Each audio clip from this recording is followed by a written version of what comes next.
We're back, everybody, and it's now 8:13 this morning. We're taking your legal questions. Joining us this morning is our KHOU Legal Analyst Gerald Treece. Good morning, Gerald. How are you? Good morning and happy Astro Day. Happy Astros. You know, Ron knows what an Astro person I am, and I feel like I wasn't going to survive both Game 6 and 7. I almost didn't survive Game 5. So, but we'll talk about that later. Go Astros. Okay, we digress. Our first question comes from Cyprus. Why don't the police have to give a Miranda warning to the New York City terrorist suspect who ran people over with his truck? Well, you know, I had several questions like this. Y'all listen up. That all of you who watch TV probably know the Miranda warnings as well as anyone else, that if I arrest Ron, you got a right to an attorney, a right to remain silent, etc. But it doesn't apply if the government is invoking the national security exception. In other words, that this fellow could have been, not only could have been, may well be a terrorist.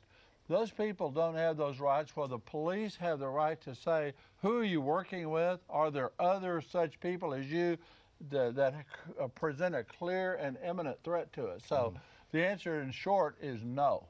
Okay, all right, let's get to our next question now from Pearland. Could you please explain what the indictment this week of a former member of the Trump administration means? What does it mean? I'm not even certain.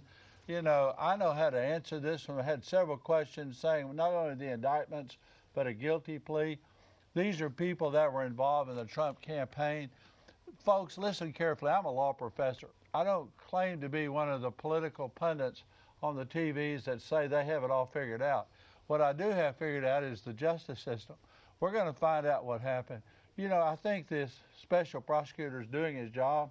This man named Mueller, I think he's doing his job.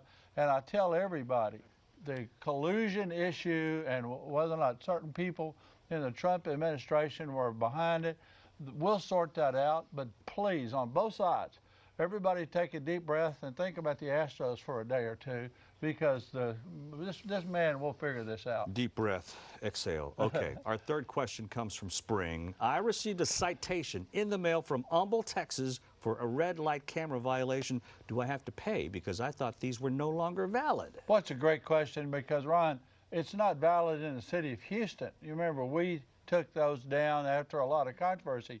But they're valid in other cities in Texas, like Humble, that if you get a red light violation, that's the bad news, you have to pay it. The good news, it's not considered like a moving violation. It's considered like a big, expensive parking ticket. Right. And so you can pay it without it affecting your insurance rates one way or the other.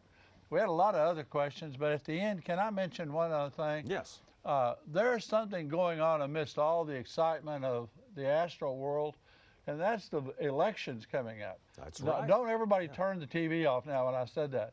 We're talking about some constitutional amendments, but we're also talking about bond issues here in Houston. I will not get on either side of the issue. I will get on the issue of saying, get informed. There's so much information on this coming election. Please be informed and go vote. All right. Well said. Thank you so much, Gerald Treece. And go Astros next year. Go Astros. Come on. I already got my seat. We're going to have several World Series runs, and Blake knows it. in the next few years. If you have a legal question you'd like to have answered, just email Professor Gerald Treece at the email you see there on your television screen.